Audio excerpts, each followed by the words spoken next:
ಚೆಲುವಿಗೆ ನೀನೇ ಒಡತಿ.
ಒಲವಿನ ಕಥೆಯಲ್ಲಿ ಪಾತ್ರವ ವಹಿಸಿದು ಗೆಳತಿ, ಮನದಲ್ಲಿ ನೆಲೆಸಿದೆ ನೆನಪನ್ನು ಮೀರಿದೆ ಗೆಳತಿ,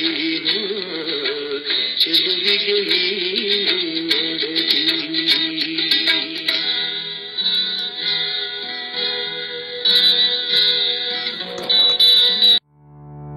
ಕಲಾಚಂದನ ಯೂಟ್ಯೂಬ್ ಚಾನೆಲ್ನ ಸಬ್ಸ್ಕ್ರೈಬ್ ಮಾಡಿ, ಲೈಕ್ ಮಾಡಿ, ಶೇರ್ ಮಾಡಿ, ಬೆಲ್ ಐಕಾನ್ ಒತ್ತೋದನ್ನ ಮರಿಬೇಡಿ.